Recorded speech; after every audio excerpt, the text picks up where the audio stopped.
Um, let me explain some of the logistics to you all. Most of you might have registered through Meetup or might have registered through Eventbrite for this particular program. And you can look it up in Meetup and Eventbrite. Go to Meetup and Eventbrite and you can search for the programs that we do.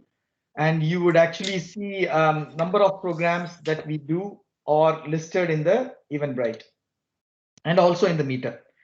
And if you are a LinkedIn fan, you can also go to the LinkedIn and you can look at different programs that we plan to do for this year. And you can also see all the programs that we have done in the past, different programs that we have done and different programs that's going to happen moving forward. And you can register for the programs that you are interested to develop your skills. Okay, so that's the first thing that I wanted to talk to you about. And then the second thing that I wanted to talk to you about is I'm gonna using some slides here. Okay, so we are in YouTube. You can again go to the YouTube and search for Testoper, and you can find lots of videos. And the sessions that we've done is posted there. We talked about Meetup and Eventbrite. We also have LinkedIn group, and you can follow us in LinkedIn group, and you can follow us as a LinkedIn in the LinkedIn. We also have a GitHub. If you are a GitHub fan and you wanted to join the GitHub of Testoper community, some background noise. Yeah.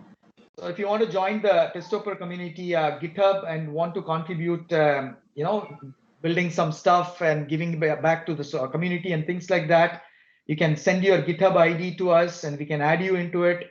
You can follow us on Twitter, Facebook. You can look it up in website and you can reach us in all these email addresses, Partner Success, Programs, and Testoper, right? So the most important email ID is the programs@testoper.com, and I'm going to put that in here in the chat window. Please copy if you want any communication and things like that. Please join us, right? That's the first thing that I wanted to say. And the second thing with respect to the governance is if you want to join, right? We actually use a collaboration platform. We use Microsoft Teams, okay? And as you can see, we have number of channels and number of teams and then number of channels. We normally recommend everyone to collaborate before and after the program and help each other, right? We always encourage people to do that.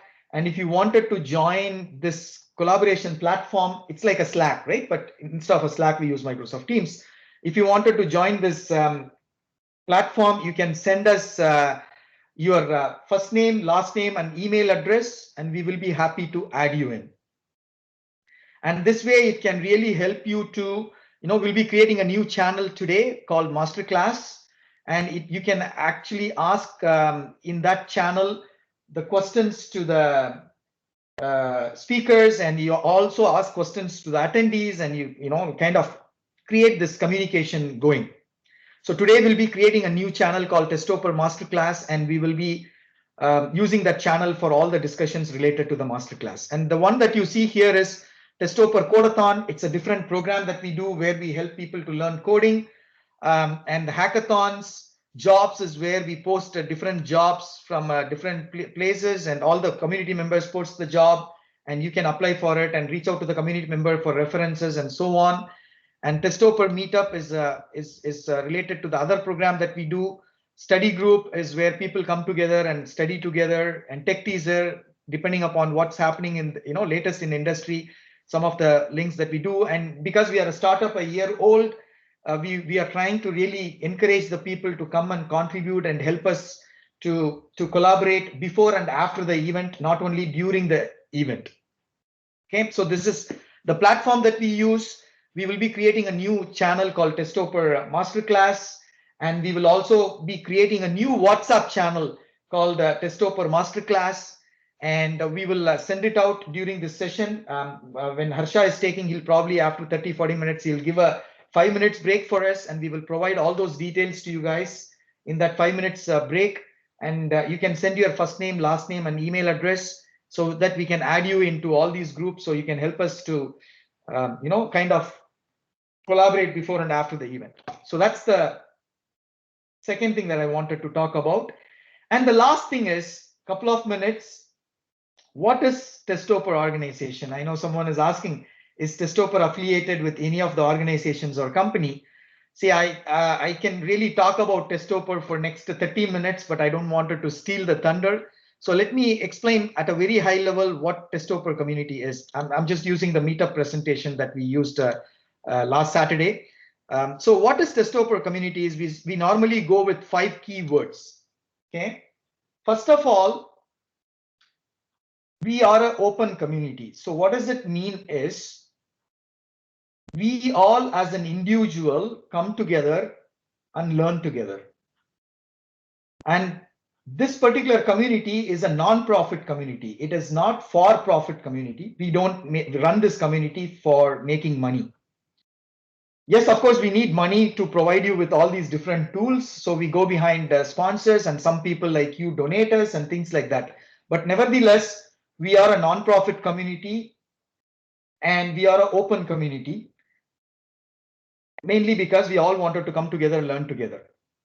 And we call ourselves as a people-led grassroots movement because, again, it is an initiative by the people, for the people, to help the people to continue to learn.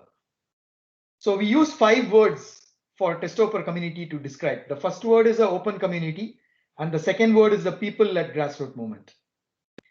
And the third word that we use is our mission, our vision, which is a future workforce. We want every person, all of us, to enable ourselves to become a workforce of future.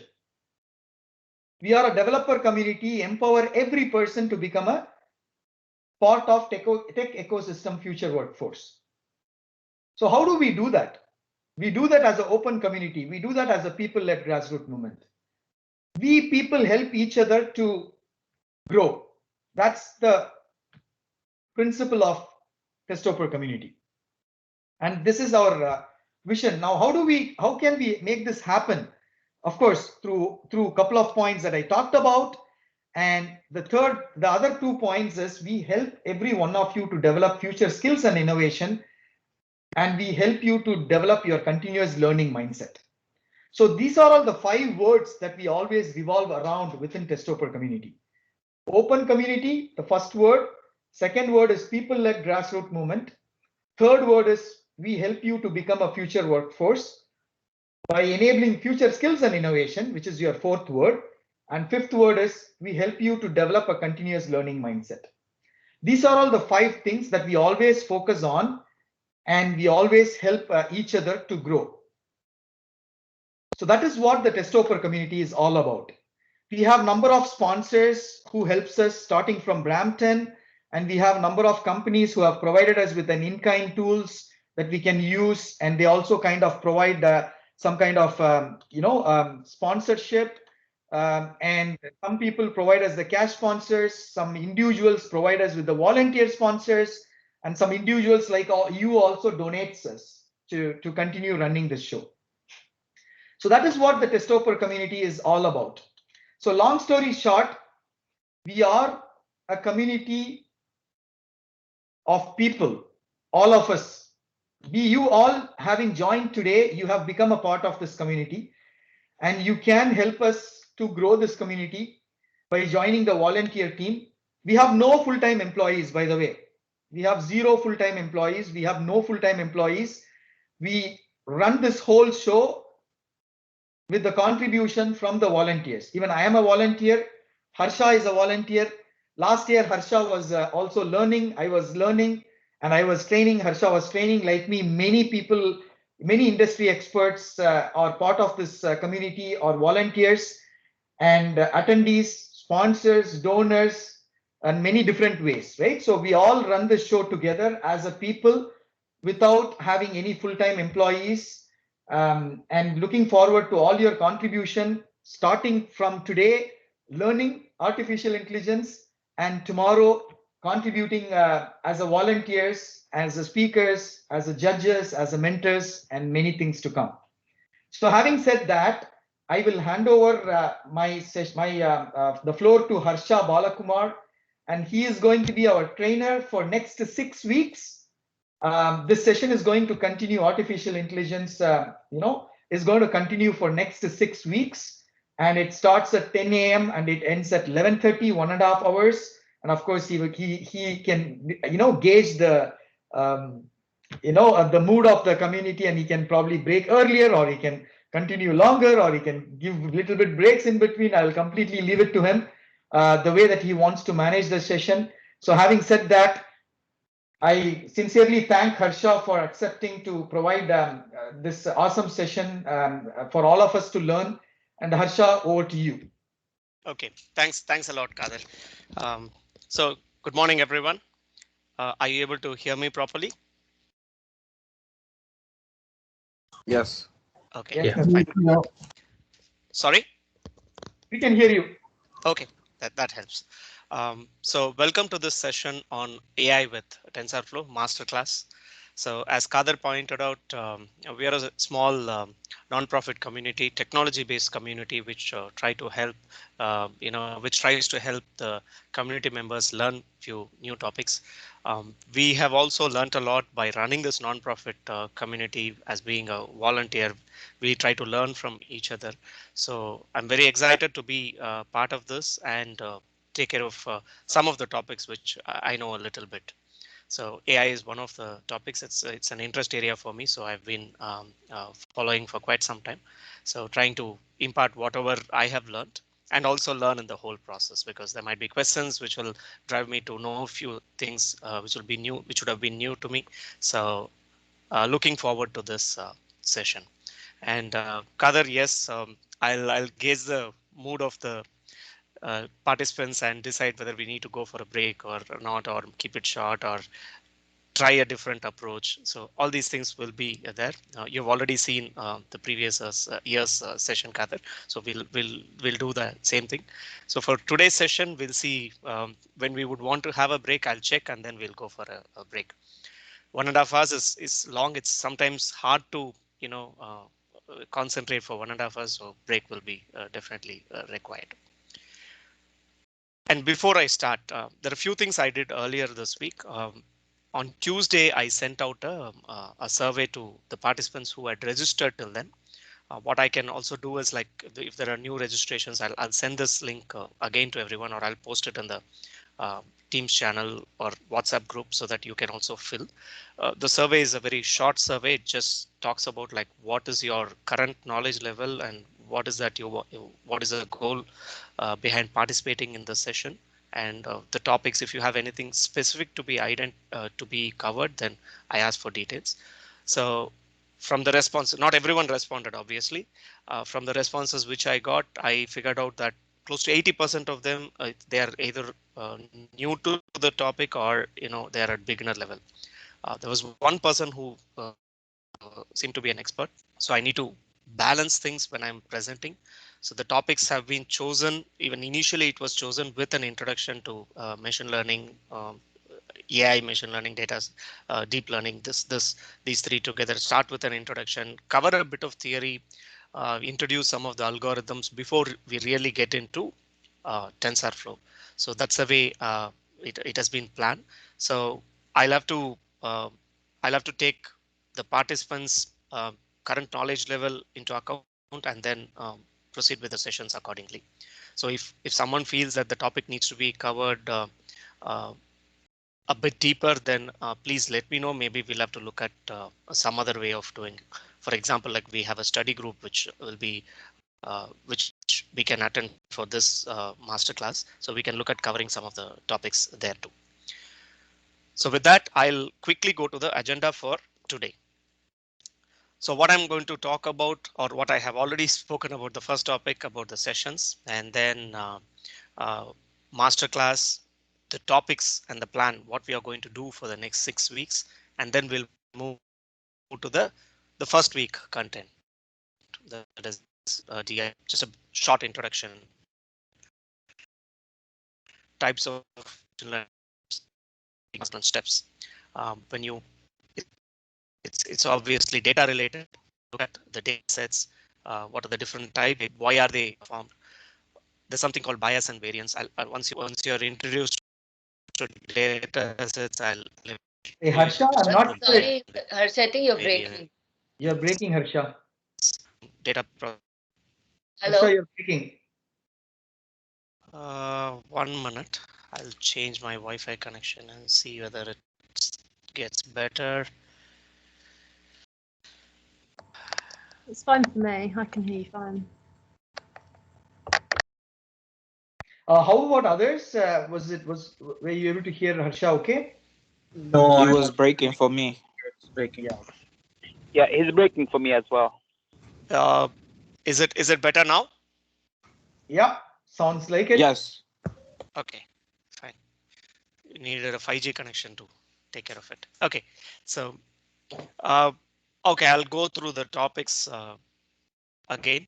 So we start with the sessions, a brief introduction about the sessions and the masterclass plan, like next 6 weeks, what the plan is, and then we move to the main topic for today, AI, ML.DL, artificial intelligence, machine learning, and deep learning. Just to introduce what they are, types of machine learning algorithm, model building process, data sets, what are the different types of data sets, what will be the purpose behind that, bias and variance. When you're doing the model building, you might have to adjust few things to avoid some pitfalls. So bias and variance, we'll talk about that. What is the level of pre-processing we need to do before we get into model building? The model evaluation, like what are the different ways in which you can evaluate a model? And then we'll move to two of the algorithms which I'm going to cover amongst the many ones planned for this masterclass: linear regression and logistic regression. It might be a bit heavy today, so in case I'm not able to reach the last two topics, I'll move this to next week. So I'll be a bit flexible about this. We'll ensure that we have enough understanding, and we'll move forward with that.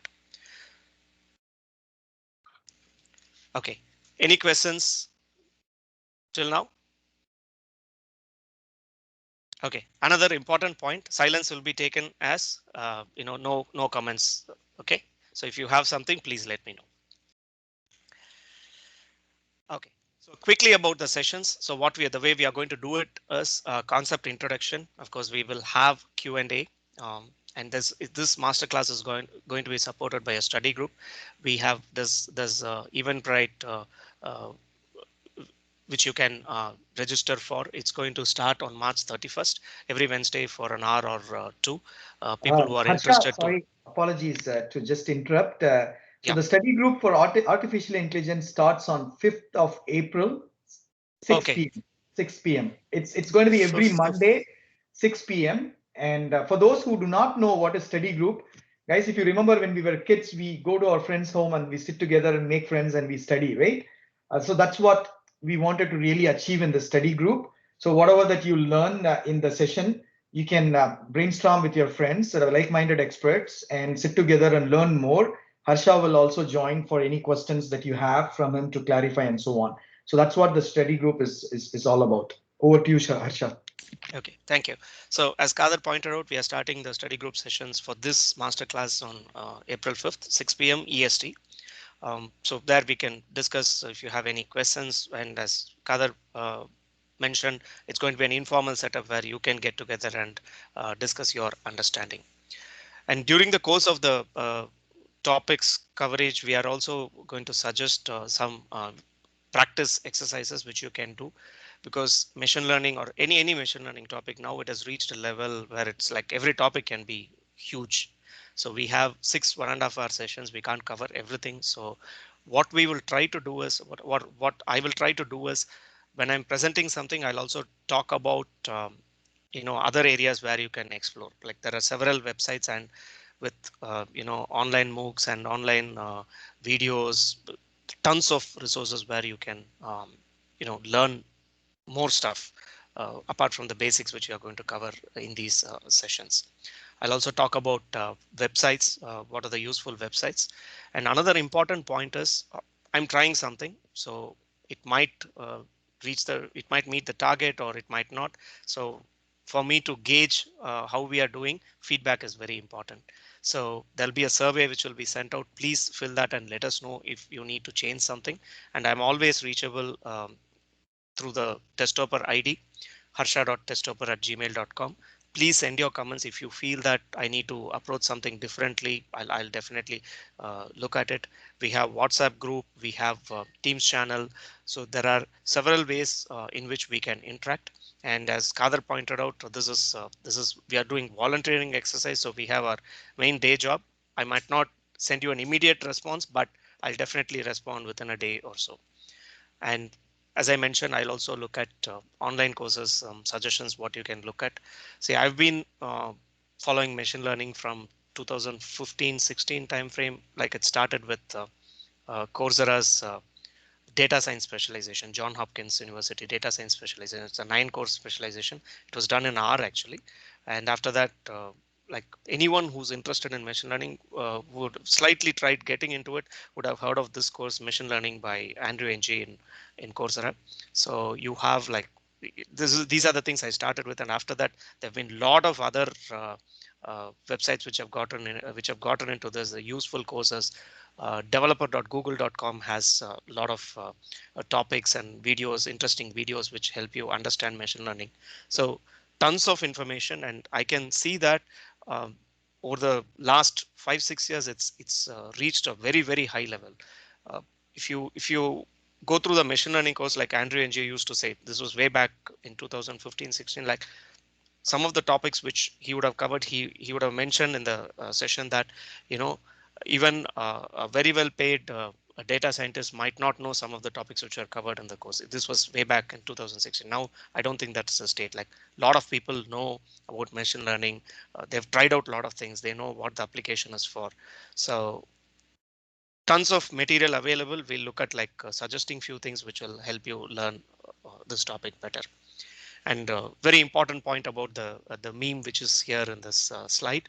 So machine learning is actually, you can't remove mathematics from machine learning. You need to have a basic understanding. It's not going to go off, but I'll try to make it as simple as possible because sometimes we might not need to get into the details of partial differential equation behind a forward propagation and a backward propagation of a neural network. But if you understand what the concept is, that should be fine, because that's for, you know, very people who are looking at very in-depth know-how of the topic.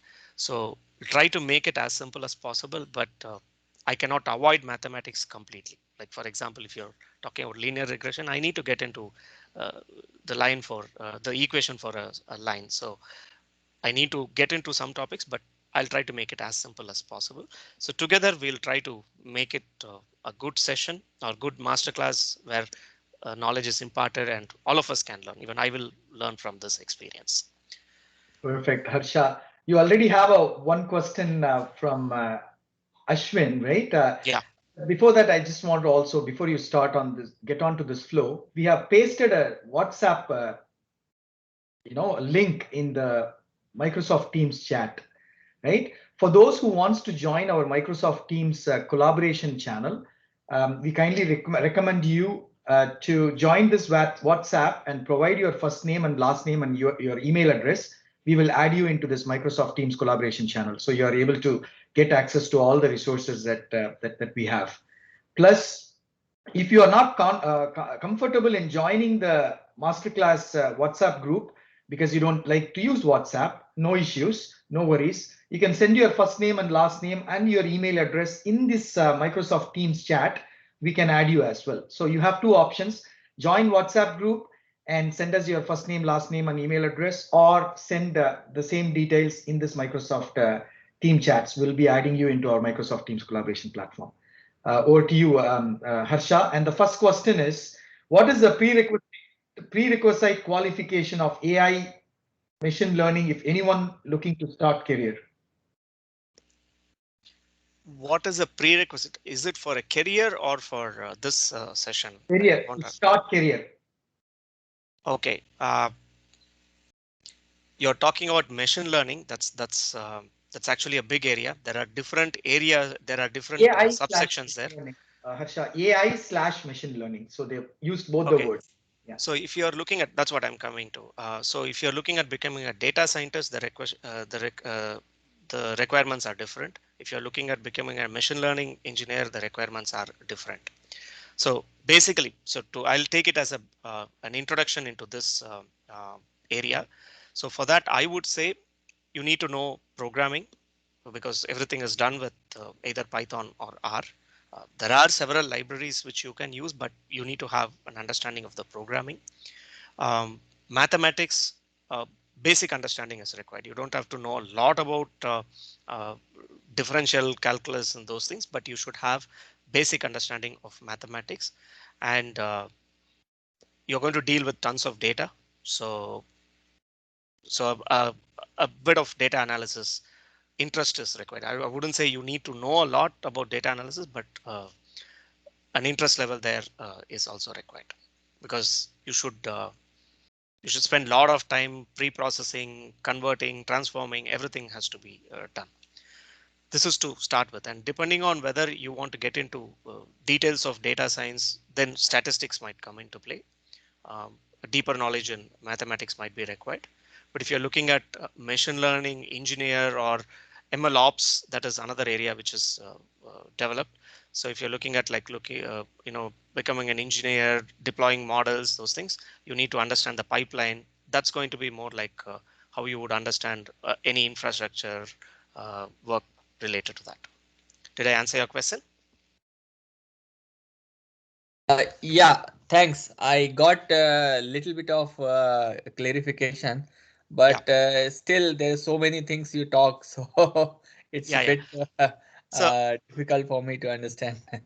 see, after today's session, maybe you will get the basics of machine learning, and after that you can, like, if you have more questions, then we can discuss in a mail or WhatsApp group, whatever you're coming. Sure.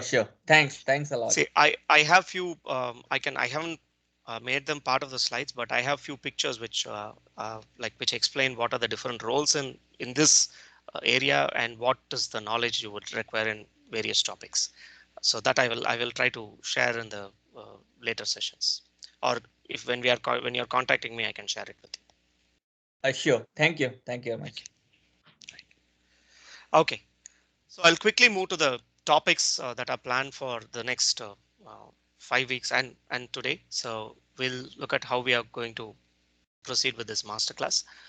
So week 1, as I mentioned, I'll introduce you to the topics, basics of machine learning, and then what are the different aspects which you are going to cover with respect to machine learning, model building, and then try to cover linear regression and logistic regression. Intuition. When I say intuition, what I mean is I'm only going to explain the concept behind that algorithm. Okay, I'm not going to get into details of the algorithm, the mathematical calculation. I'm going to explain the concept behind the algorithm, because the goal is to introduce you to the algorithm, get a basic understanding how it works, and then you can build on that.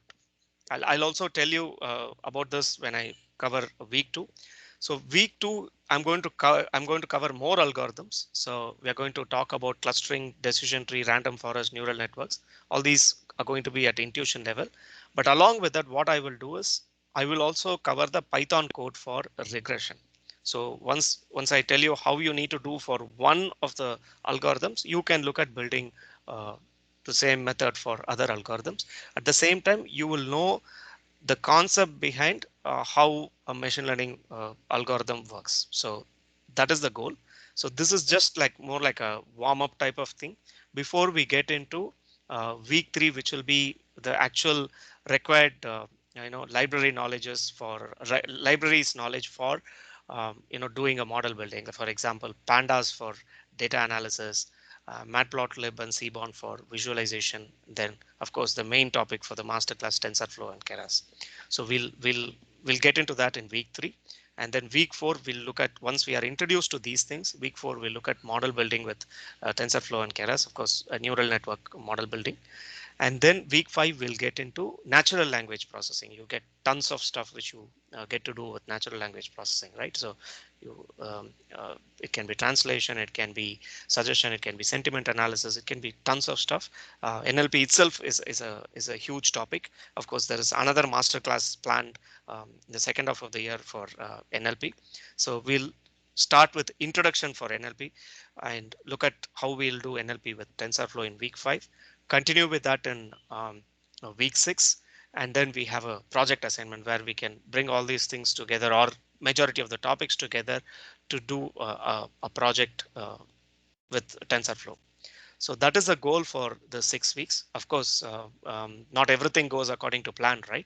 So if there is, if we lag behind, or if you're not able to cover some of the topics, what I will do is the project assignment will be given as an assignment, not handled as a session.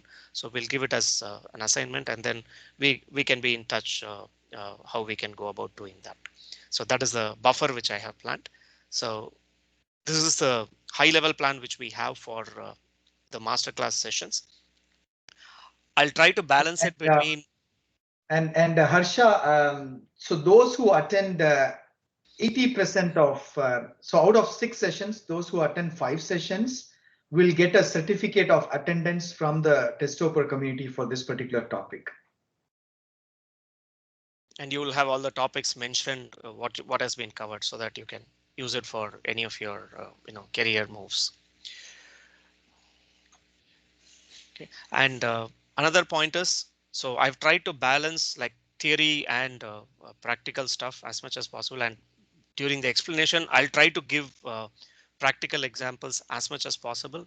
And there'll be a good amount of Jupyter notebook sharing, that is for the Python code, and PowerPoint. So it will be a mix, sometimes Excel also, because last time when I did it, PowerPoint alone was not sufficient. We had Excel. So I'll get into that. You will see me if we reach linear regression today, then you will see the use of Excel too.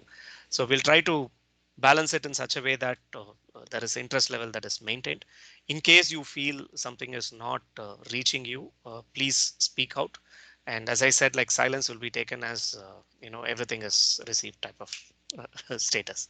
So that's the introduction I wanted to give about the sessions and the topics. So before I get into the main topic, any questions?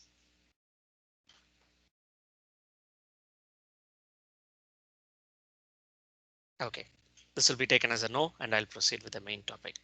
Okay, so AI ML, sorry, that is not DS, it's actually DL. That's a typo, sorry. AI, ML, and DL. So what are these things? We keep hearing about artificial intelligence, machine learning, deep learning. What are these things, and what do they cover? Can they be used interchangeably? So these are the questions which we might have. So to explain that, before I get into artificial intelligence, we'll talk about machine learning, because that's the one which is very frequently used, right? So 2 theoretical definitions, and I'll explain that a bit more. So a bit more. So if you look at it, the first definition, it was by Arthur Samuel, who coined the term machine learning. And as the term suggests, it's machine learning, right?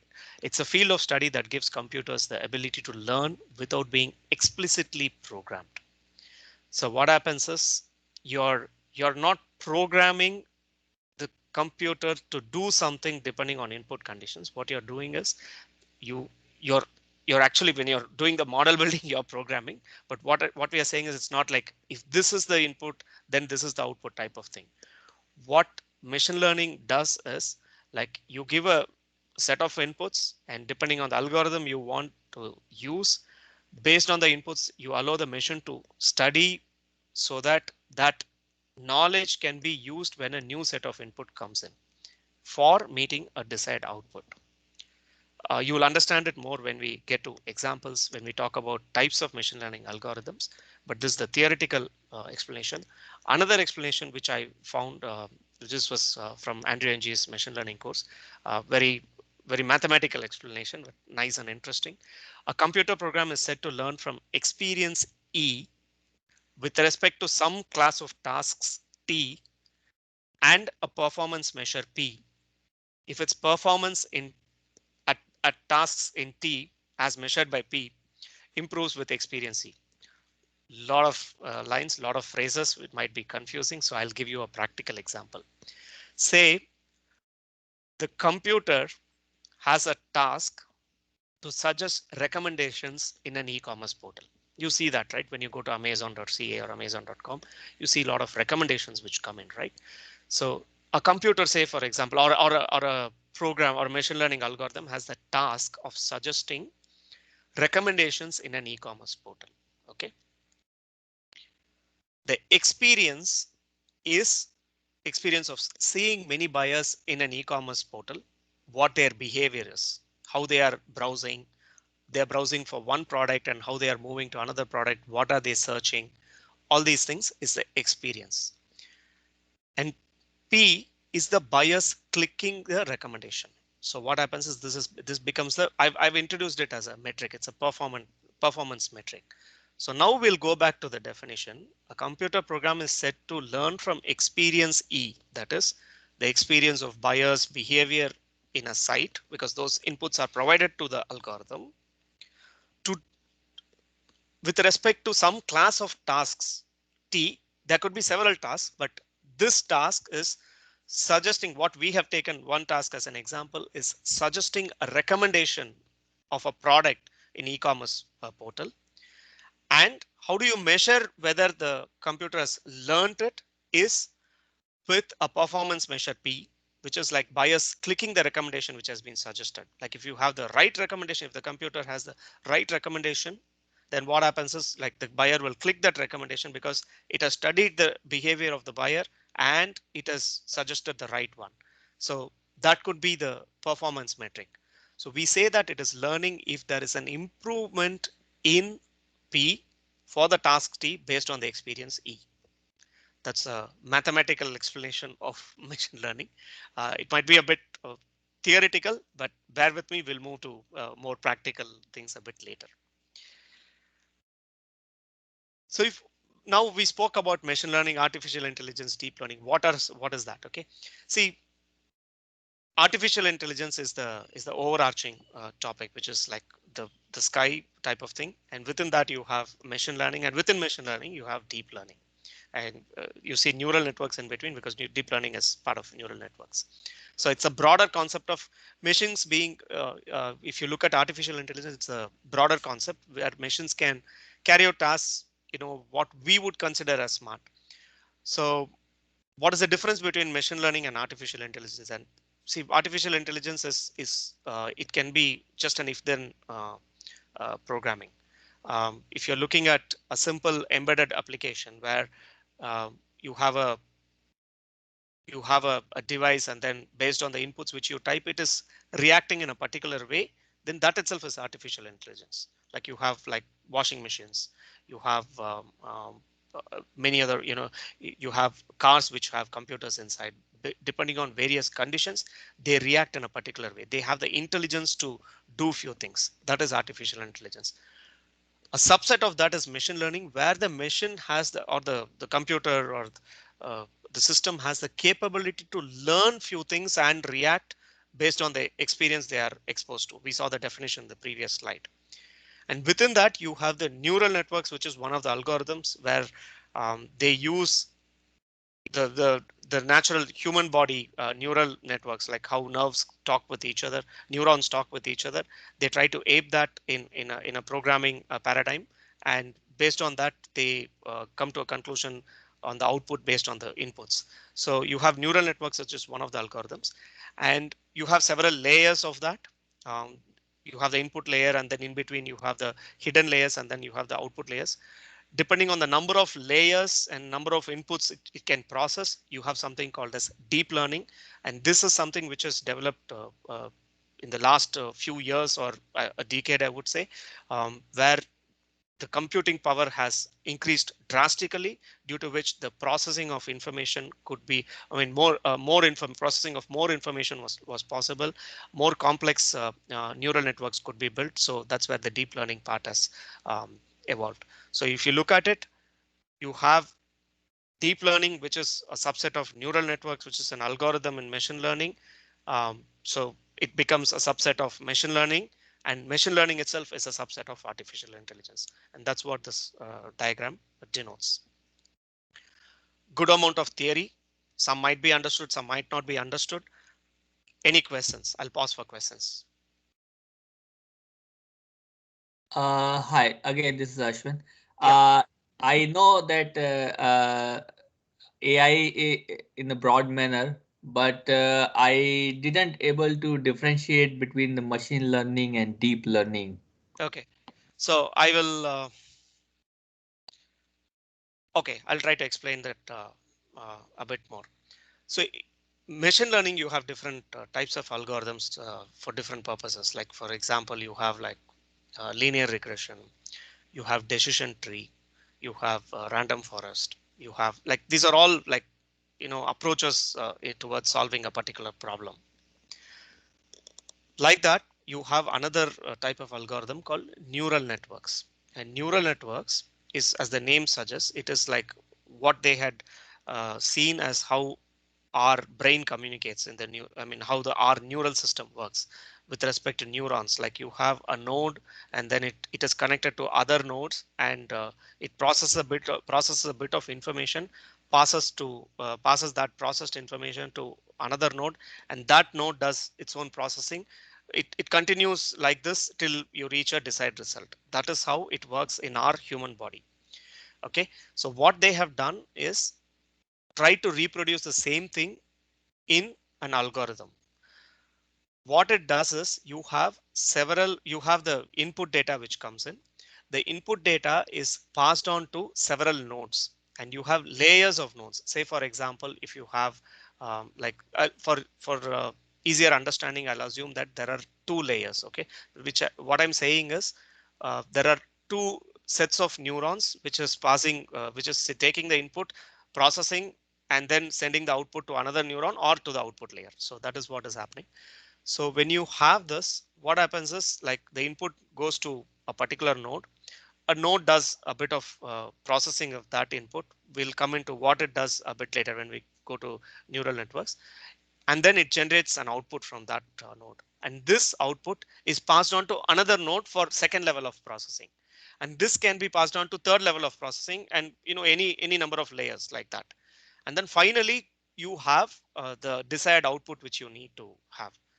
For example, like if you're saying that you have a set of pictures which are represented as pixels.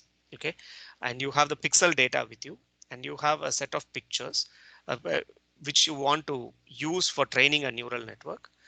You have a say, as always, like they always take this example, you have pictures of cats. You want to train the neural network to process the pictures of cats so that whenever a new picture is given, it can identify whether it is a cat or not. That is what it is supposed to do. So what you do is you pass this pixel data through the first layer. Okay, first layer does the processing and then passes that to second layer.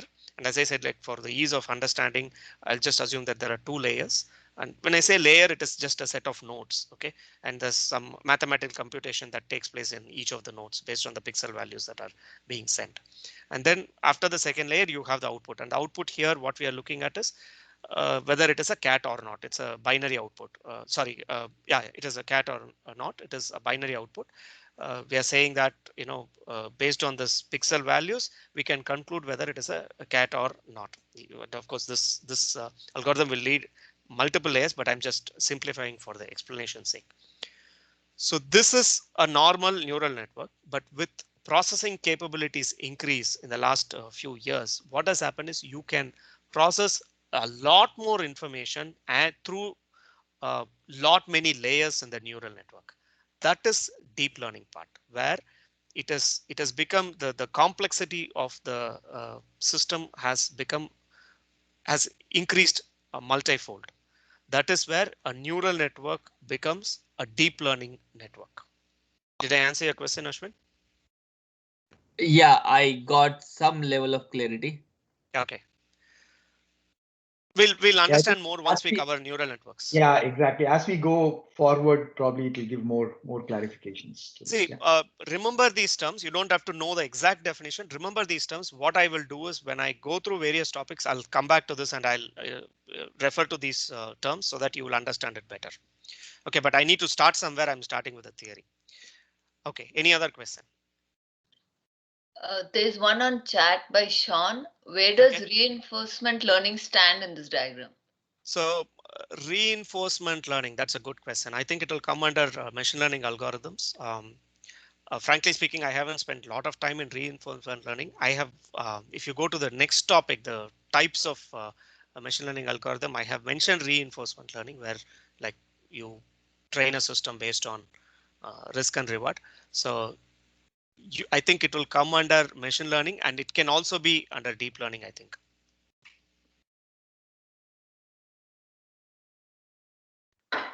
Okay, thank you. Okay. Okay.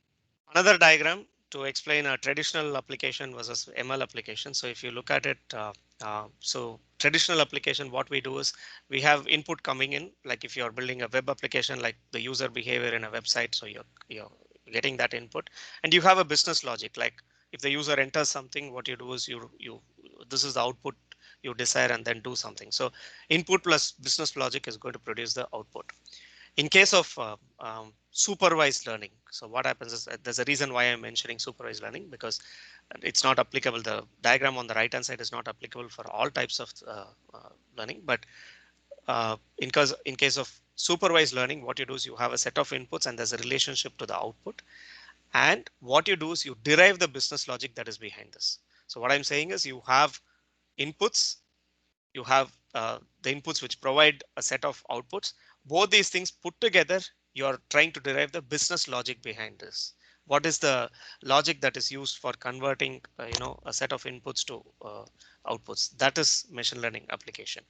To give you an example, as I mentioned, like you have inputs in the form of pictures of cat, pixels of pictures of cat. That is the input. The output is whether the picture is a cat or not. That is the output which you are looking at. So with a neural network or deep learning algorithms, what you try to do is you find the logic, how you need to process the pixels so that you can get the output, whether it's going to be cat or not. See, I just gave a very simple example, but if many of us, like all of us would have used Facebook. So you have a photo recognition, right? Many of the posts which you do, it automatically tags like who the person is. And that's the logic behind, picture recognition. So the cat example which I gave was a very simple example of that application. So this is just to explain what's the difference between traditional application and ML application. Okay. With that, I'll go to types of machine learning algorithm. So we have like mainly three types: supervised learning, unsupervised learning, and you have the reinforcement learning. I'll not be covering reinforcement learning. I'll be covering only supervised and unsupervised. That's a big topic in itself. So I'll talk about what is supervised and unsupervised learning. Okay, in a supervised learning algorithm, what happens is you have a set of inputs and output. There is a relationship between set of inputs and outputs. For example, just as everyone takes, like you have, if you're looking at buying a house, you have a relationship between size of the house and the price. Bigger the house, you have a higher price. I'm just giving a simple example. Of course, there are other parameters which will come into play, and all those will become what is called as independent variables. There could be sets of input which will lead you to an output. If you're taking the house example itself, it can be number of bedrooms, area, type of house, whether it's condo or townhome or semi-detached, detached, the total area in the house. Lot of things will get into determining what the price of the house is. So all these become the input and the output is going to be the price. And there is a relationship between the sets of input and output. This is important for understanding the supervised learning. So you have a correct output for a set of inputs, and this is known. Based on the data which you have, that for this set of input you have this as the output. Based on this information, what you do is you train a program in such a way that it finds what is the relationship between the set of inputs and what the output is, so that when you get a new set of input, it can tell you what the output will be. For example, say if you're for the same house example itself, you have the data for say Mississauga and Brampton. Say the area of the house, you have the number of bedrooms, you have the type of house, these three parameters. For now, we'll assume that these three parameters determine the price of the house. Given this, what you do is you have data for this in Mississauga and Brampton, and what you do is you train the model to develop the relationship between the set of inputs, that is these parameters, and what the price is going to be.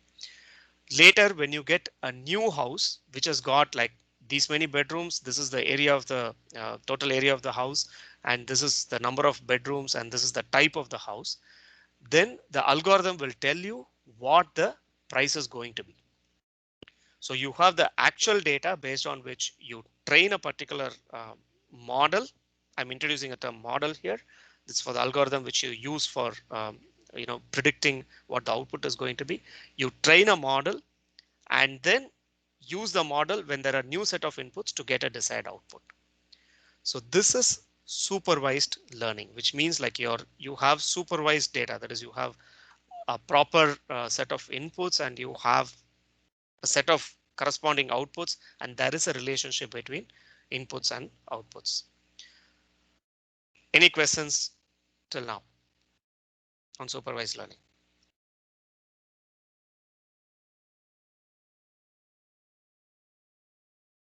Okay, I'll take that as a no. I'll move to the categories of supervised learning. So we spoke about the different types of machine learning algorithms. We are into supervised learning, and within that you have something called as regression and classification. Very simple difference. The example which I gave, housing example, was regression because you are getting a continuous output. The price is not binary or a set of outputs like 1, 2, 3, 4, or whether it is a cat or not a cat type of thing. It's a continuous output. That is a regression. Classification is discrete output. The other example which I gave for a picture, whether it is cat or not, is a discrete output. So you have two categories of supervised learning depending on what is the type of output you're looking at. If your price is going to be, a house price is going to be like, it can be like 400,000 for 410,000. It can be 415,000. It can be any number in the range of, say, several millions to say the lowest price in the house. So that is a regression type of supervised learning. Classification is whether it is cat or not. That is like binary output, and it can also be multi-class results. For example, is it a cat? Is it a dog? Is it a rat? So three different outputs, but they are discrete outputs. They're not like, you don't have something between a cat and a dog, right? So that comes under classification. So the examples for supervised learning algorithms are linear regression, logistic regression, neural networks, decision tree. There are many examples, but I've just given few examples here. We'll be seeing few of them when we go to the intuition of these algorithms. So this is supervised learning. So when you have something called supervised learning, we are also going to talk about unsupervised learning. What is unsupervised learning? So what is this is, there is no input and output relationship. You have set of parameters, set of features for the input, but you don't have a particular output and a relationship between input and output. For example, we are not targeting what is going to be the price of the house, or we are not going to check whether, okay, the picture which you're supplying to the model, is it a cat or a dog or a rat, or none of these. So we are not trying to do that. We have data and we are trying to make some sense out of the data. And what is that we are trying to do? So we try to derive a structure behind that data. Okay, we analyze the characteristics of the data and try to find what it belongs to. Okay, for example, you have say, for example, you have data about fruits, like what is the color of the fruit, what is the size of the fruit, and say for now we'll take these two parameters. You know that a small size, say 3 inches, 2 inches fruit which is red in color, there is a high chance that it is an apple. you have something orange which is spherical and it's another same size, it belongs to clementines or orange family. Same way you can go to say banana is of a different shape. It's green or yellow in color and it's the shape is different. The size is different. So you have the characteristics, but the output is not that it is, you have a desired target to achieve, but all that you're trying to do is bucket it under various categories. This is an example for unsupervised learning. I just gave a trivial example, but if you expand it a bit more, what they do in terms of like, market basket analysis or something like that. Say when what they try to do is, if you look at a user behavior I'll go back to e-commerce website again. So if you look at user behavior, what they try to do is they try to bucket similar users.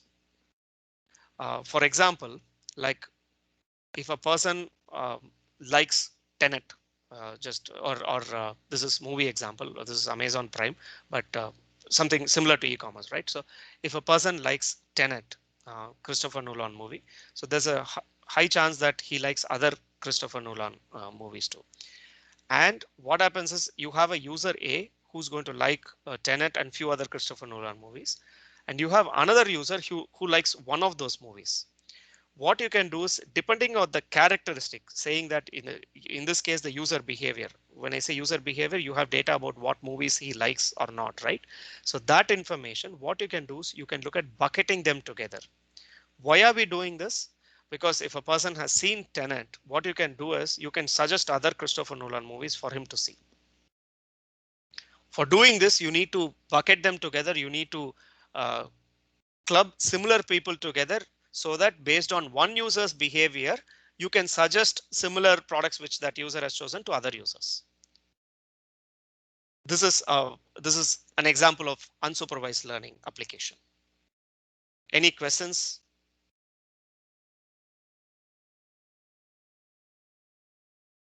Okay, I'll take that as a no. So what we are doing is, in an unsupervised learning, we are not linking input versus output. What we are doing is we are trying to make sense with the input which we have, the characteristics which we have, and look at like deriving something with that with a particular business purpose. So that is what we do with unsupervised learning. So the categories you can look at clustering example. The example which I gave was for clustering, like grouping similar items together. Non-clustering, like you can also use this for like, say when you have a very famous example is cocktail party algorithm. When you say cocktail party, you have the algorithm actually does the audio splitting, like it collects the audio in a cocktail party. So you can hear a lot of stuff, right? People talking, music in the background, everything. So you can use the characteristic of people talking and music to split the audio file into, voices and music. So that is non-clustering example. So you have like the examples which I spoke is also categories and examples are the same. Clustering and separating music are examples. So you have supervised learning, unsupervised learning.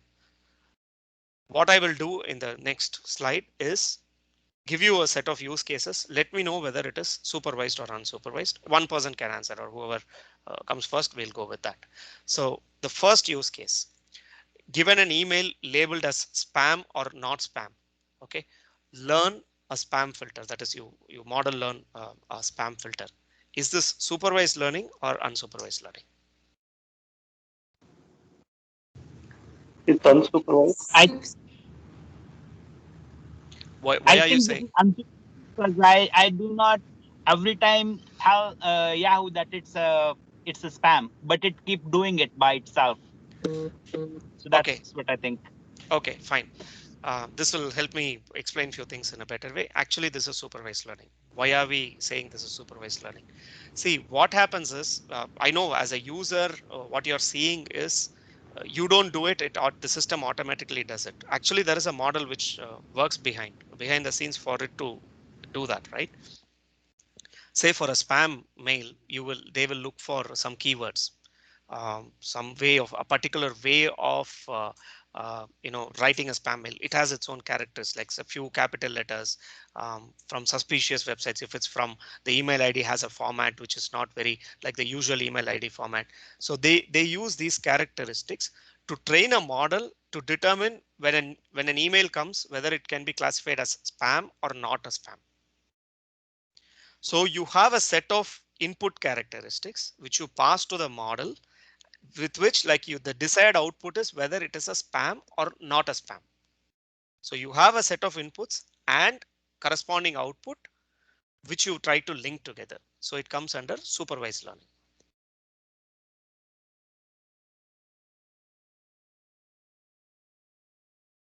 Any doubts about this before I go to the next one?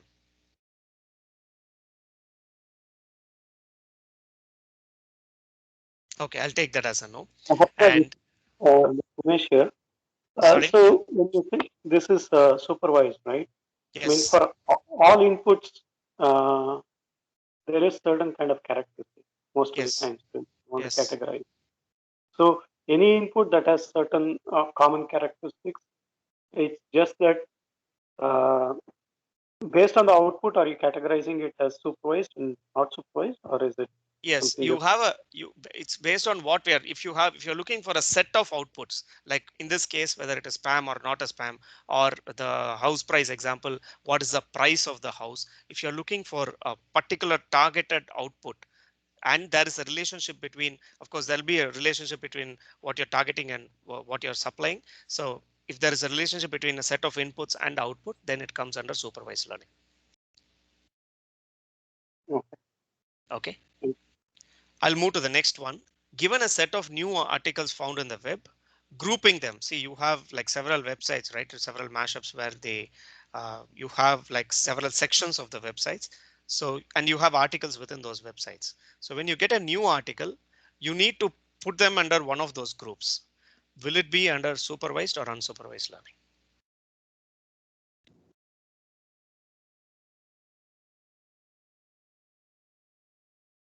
I'll give you a clue. This is an example for clustering. It comes under unsupervised. Correct. So you have a characteristic with which you have you determine what the category is going to be, and then you can put it under that category. Yes, unsupervised learning. Okay. And then the next one, given a database of customer data, automatically discover market segments. Like a customer has a particular behavior, buying behavior, and has an earning potential. You have some information about the customer. You need to bucket them into a particular market segment. Like this is the segment of customers. This is the a rich segment of customers. This is middle class segment of customers. What will this come under? Will it be supervised or unsupervised?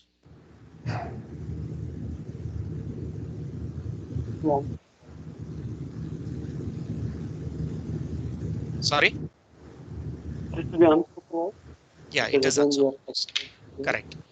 And then another next example, given a data set of patients diagnosed with a disease. Okay. Learn to classify new patients as having the disease or not. Like you have, like, for example, cancer. You have tumor information for the known set of cancer patients. You have tumor information and few other information related to the tumor, their behavior, weight loss, all those things. You have that information. And when a patient comes in with some characteristics, you need to conclude whether he has cancer or not. Will this come under supervised or unsupervised learning? I would say supervised. Okay, correct. That is the correct answer. Okay, so before I move to model building process, we have 20 minutes left. We'll go for a 5-minute break. I think I'll not reach linear regression today. I'll cover that in the next session, but we have few topics. We'll go for the break now. It's been a bit of theory. We'll come back and cover a bit more theory, and very soon we'll get into the actual topics. Thank you, Harsha. And for those, you can look at the chat, and we have provided the steps for you to join the MasterClass WhatsApp and also join the collaboration channel to ask questions and get resources access. So when you get a chance, please copy this and store it in your local, place wherever, and then you can always join after the session. So just FYI, time for a break. Okay, we'll come back at 11:15. Thank you.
Yes, Harsha, we can start. Let's go ahead. Okay, it's 11:15, so we'll start. So far what we have seen, we've spoken about what are the basic terms with respect to machine learning. We saw what is the difference between artificial intelligence, machine learning, deep learning, and we also saw types of machine learning algorithms, supervised, unsupervised. Of course, there's another bucket called reinforcement learning. We are not covering that, and we just saw some examples of supervised and unsupervised learning. Now we'll move to what is model building process. See, at the end of the day, machine learning is also there's a program which is built and then deployed in production, right, for it to process. So what are the different steps with respect to model building? One caveat here, I'm not going to cover the deployment part of it. I think in my survey there was one person who asked for the model deployment, production deployment. I'm not covering the deployment part of it, but I'm talking about how the model is going to be built. Now it's upstream. So that is what I'm referring to here as model building process. So if you look at it, there are several steps in doing model building. The reason I'm introducing you to this topic is because there are like you do some machine learning course and you would want to try it out, right? So you will have like several sites like Kaggle where they'll give you a problem. This is the data set. Now solve the problem is what they would say. So you need to know what are the different steps which are involved in that so that you can solve it properly. Model building is one part of it. Okay, so we'll have to identify what are the other steps which are involved. So the first thing what it starts with is the problem definition. Like you need to know what you're trying to solve. There is a very famous Alice in Wonderland quote, right, where Alice asks, she's at a place where there are two paths, and she asks the cat, like, which path can I take? And the cat asks her, the cat replies with a question, where do you want to go? And Alice says, I don't know. And then the cat says, then both the paths are the same. It doesn't matter which one you take because you don't know where you'll have to go. So it's the same thing. So if you don't know where you're going to go, you cannot solve the problem. So first thing is going to be definition of the problem. And many competitions which you would see, they would have most probably defined, like I'm trying to say, for example, I've shared X-ray pictures with you and I'm trying to find whether a new X-ray picture has this lung disease or not. Okay, the problem would have been defined, but in real world, when you face real world applications, many of them will not know what the problem is. So you need to understand why they are troubled and what you're trying to solve, and then derive the problem definition. That has to be done. And when you're doing this, you will also know what are the related ideas. For example, in a retail setup, like you have like Walmart and many things, right? You're trying to predict what will be the demand for a particular item. Okay, but you know what are the different uh, things which will influence that item. For example, if there is a promotion running, what type of item it is, the store location, type of people, all these things, there will be several concepts related to the problem which you're going to solve. Okay, so what you do is you develop few hypotheses saying that, okay, this item, the demand is it's going to be a high demand item due to this reason. Okay, and you develop these ideas roughly. You're not going to conclude that this is the reason. You're not trying to solve the problem with your ideas, but you're trying to arrive at what are the different parts which you need to look at for you to solve the problem. So you do a hypothesis generation. When you do this, you'll also know what type of data you need to collect. For example, the item demand, the same example which I had given, the item demand, you might have to know whether a promotion was running or not, whether there was a price reduction, whether it is seasonal, whether there is high supply due to which it influenced the demand, or there could be some other reason. And all this information could be available in different systems. Like marketing system might have database, might have the promotions, production system might have the supply information, customer buying system, the point of sale system will have the actual price and what is the number of times the customer has bought. So all these things, depending on your hypothesis, you also identify what are the systems you need to collect the data from and collect what is the different types of data you need to collect for you to solve the problem. So that is the data collection part. And when you collect the data, it's not going to be something which is going to be presented on the plate for you to build a model. There'll be a lot of challenges there. I'll come to the data pre-processing in a separate slide, but you will have in real world, you will have tons of challenges to deal with. For example, you will have missing data. You might not have for a particular feature, like you might be missing data for a particular period. What do you do in that case? You might have data in a different form with which like you need to transform, to get it to the form which you'll use in the model. So you might have to do a lot of data exploration, and the data itself will throw some new ideas. And when you do the data exploration, you also check your hypothesis, whether, you'll have several ideas, right, for you to solve the problem. You use the data exploration phase to derive like which idea I need to use for solving the problem. So you do a data analysis, like how is the data trend, how has the sale trend been. For example, you're saying that a particular item is going to have a seasonal demand. Then what you do is you have a year's data or 2 years data and see whether it varies according to the season.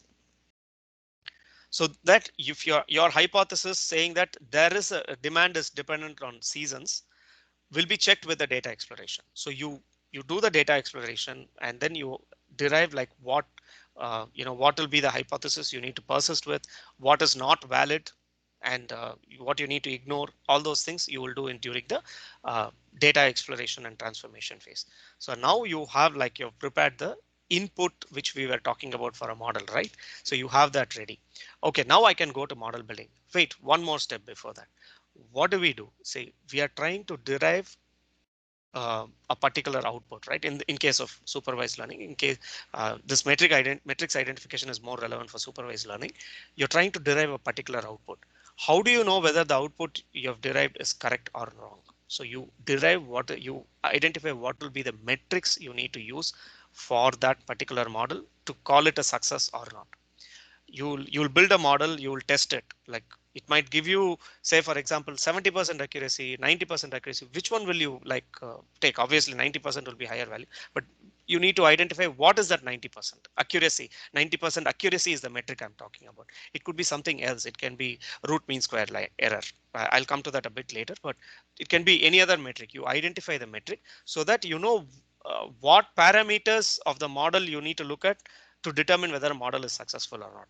After this, you go to the model building, build the model, test it with a test data set, and then go for model deployment. These are the various steps which are involved in model building. As I said, like I'm not getting into details of model deployment because that pipeline itself is a different topic. But for model building itself, like you have all these steps. Any questions about the steps I had mentioned?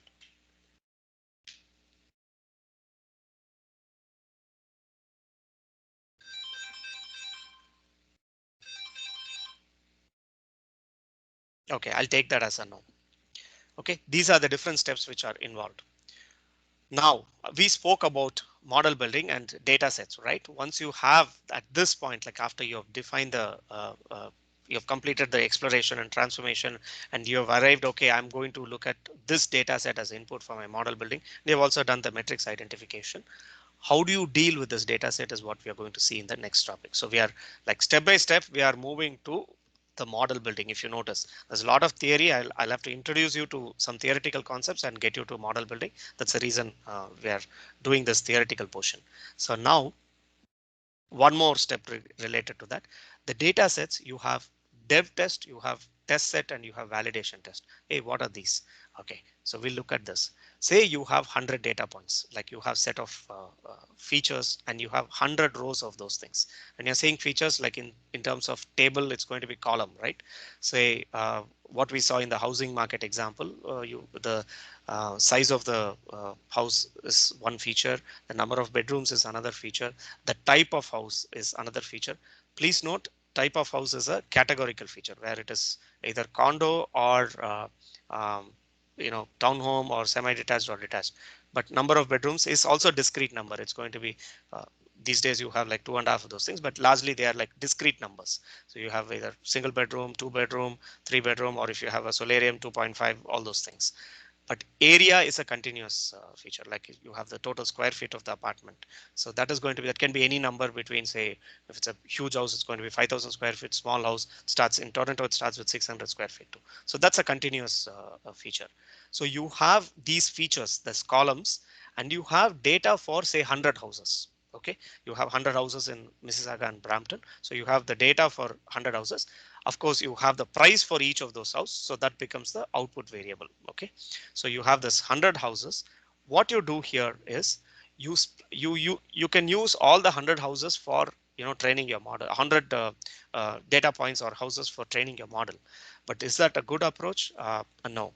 Why is it a no? What you need to do is you use that 100 houses for training the model. You don't have data to check whether the model is working fine or not, right? So what you need to do is you need to split them into training data set, validation data set, and test data set. I'll come to the validation and test a bit later, but basically you split them into training data set and non-training data set. Okay, what you do with this training data set is you build the model based on the training data set. If you look at anyone who's familiar with a software development model, it is like the development phase of the model.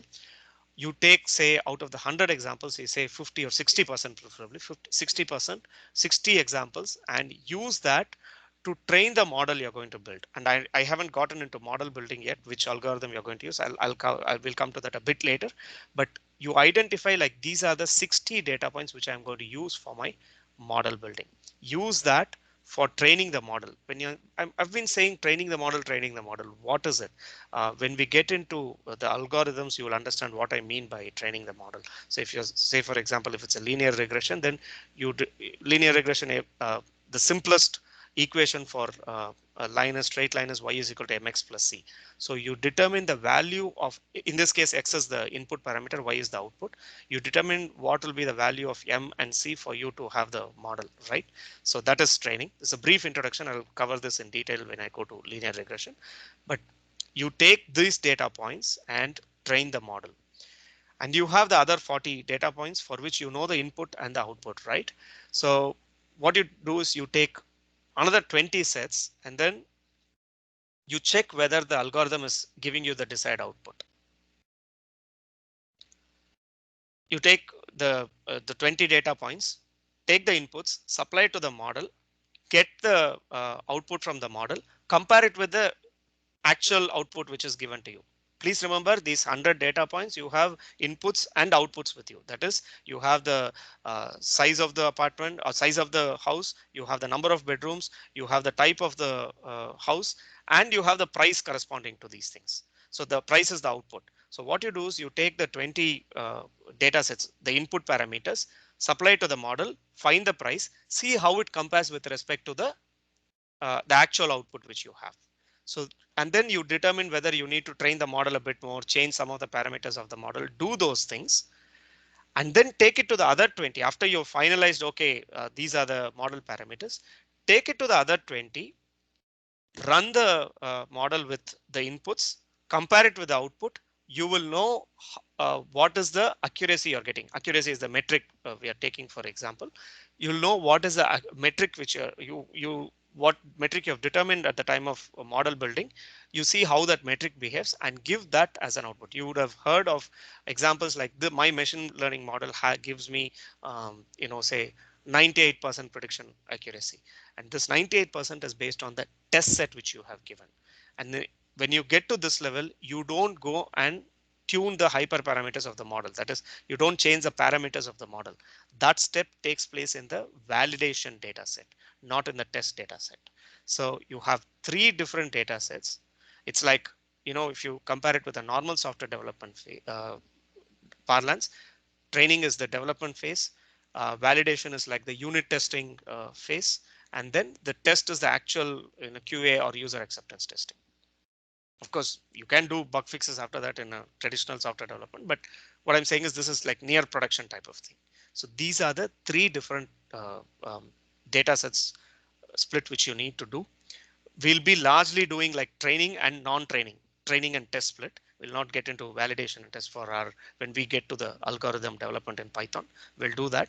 But any algorithm model building which you'll have to do for machine learning, what you need to do is you need to split the data set into training and test set and try things out.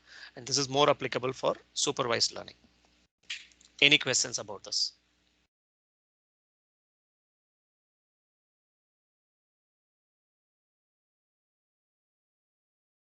Okay, I'll take that as a no. Bias, variance, and data pre-processing are the steps which we need to cover before we go to the actual algorithm. It is 11:30 now, so and it's been a bit heavy on the theoretical side. So now I'll pause. I'll stop this week's session. I'll cover the rest of the topics and move to algorithms in the next session. Is that okay, or do you want me to continue?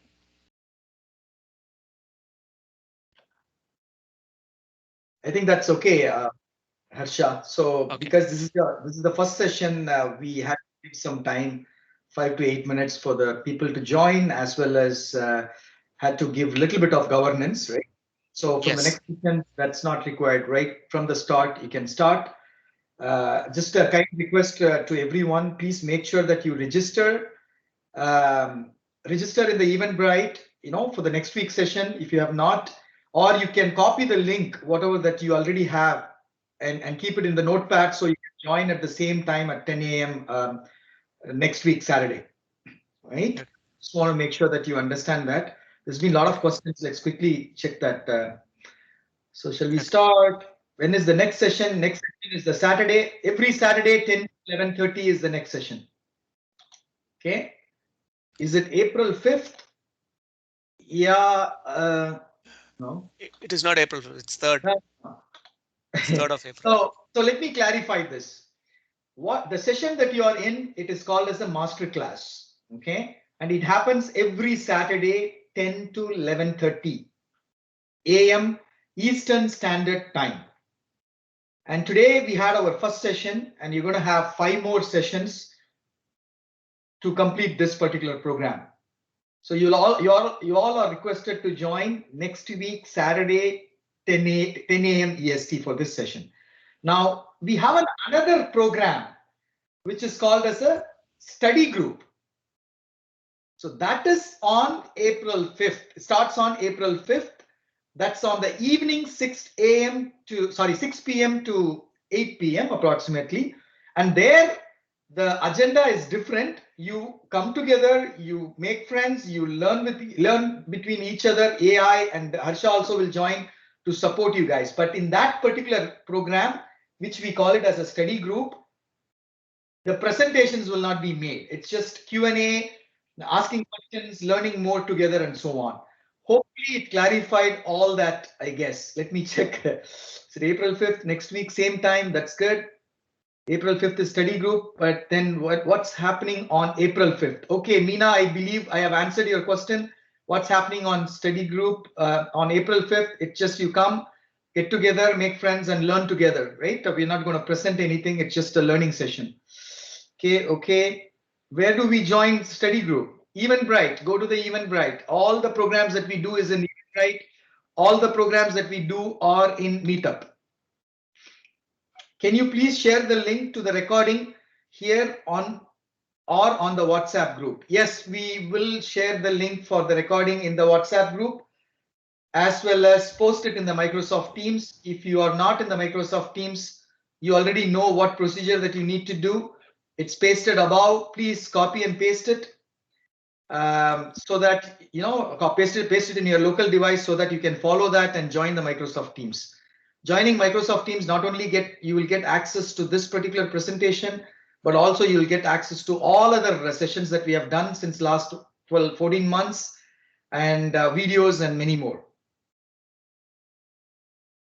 All right. Hopefully we answered all the questions, I guess. So Kader, before you close, I just want to do a quick recap and then what is planned for next week.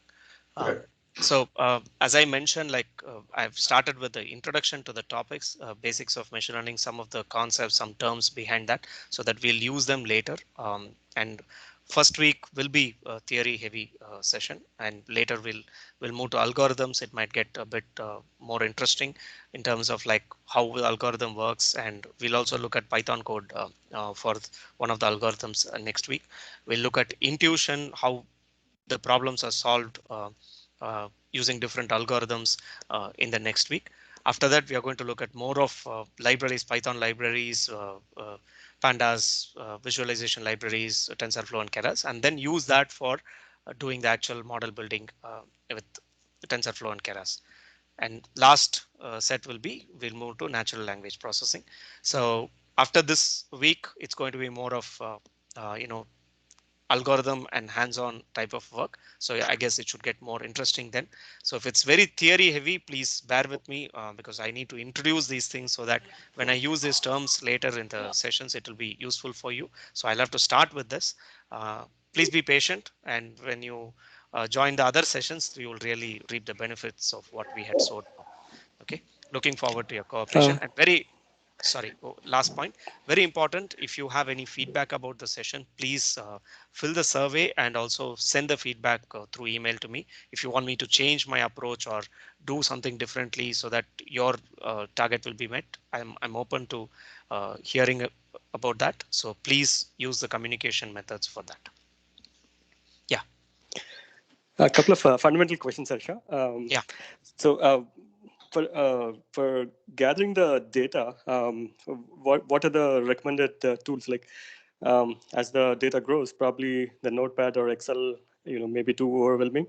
So are there any industry standard See, you have like way of gathering tools? Yeah, you have data collection from different sources. It can be a SQL table, it can be Excel, as you mentioned, it can be different databases from which you can collect the table data. So your Python pandas, it's for data processing. Actually, that's a library. It allows you to choose different sources and then read the data from that and convert it to a data frame for you to process the data. It can be anything. It's okay. Definitely not as simple as Excel or Notepad. So it can be a lot more complex than that. Yeah. Okay, and the other question is sorry. And also remember, Sharaman, right? You can always ask questions also in the collaboration platform. We'll always be there to support you. Any questions. Don't worry in the sense that you have many questions and can I ask? No, once you are in the collaboration platform, you can go up. You can ask any questions anytime. Just FYI. Yep. And standard statement, no question is basic question, okay, or silly question or anything of that sort. Please feel free, because what you need to do is you should remove all the cobwebs in your mind. That is very important. Understanding of the concept is important. So there's nothing called basic question, wrong question, or silly question. That's okay. Feel free, and this is just a collaboration platform which we have for making you learn few things. So even I will learn from the questions. So don't hesitate. Good point, Harsha. I really like you saying that, guys. We are not a school, we are not universities, and we are not also a for-profit company. We are a non-profit company, and it's run by all of you in the call, right? You joined today. Basically, it means you are part of this community, and you are learning, meaning you are contributing. And tomorrow you can train, meaning you can contribute further. So just come out of all those fear that you have and be free with us, right? And that's what we really wanted all of us to do. Thanks, Harsha, for pointing that down. It's a good point. One another question. So in terms of terminology, you said training, what it is, you said you'll be explaining further. On another term, what we have used in the session, model. So I'm just trying to fit in my mind, like, what is so a when model? you say model, is it a algorithm or is it a fully functional program? What I can read as a model? An algorithm is a fully functional program, right? So algorithm is the concept behind a fully functional program. So model is the actual the program in which you pass a set of inputs and then you derive the various parameters for a model. It depends on whether you're building a linear regression model or logistic regression model or decision tree or anything. Depending on which model you're building, you have a set of parameters, and when you when you train it, you actually fix those parameters. And when you fix the parameters, that is model building. machine learning model is that. For example, like if you look at a Facebook face recognition, which I spoke about, the pixel data is passed on, and then there is a neural network which is trained to when you have a new picture with the pixels data, it is trained to determine who that person is. So that actual software piece of software which does it is the model. Okay, thanks, Harsha. All right. Okay, so thanks a lot, and it was a nice meeting you guys, and looking forward to the next week session and the sessions after that, and we'll learn together. Thank you. Thank you, everyone. Looking forward to see you guys in our next session. Take care. Have a wonderful Saturday evening and rest of your weekend. See you all. Take care. Bye-bye. Thank you. Bye. Thank you.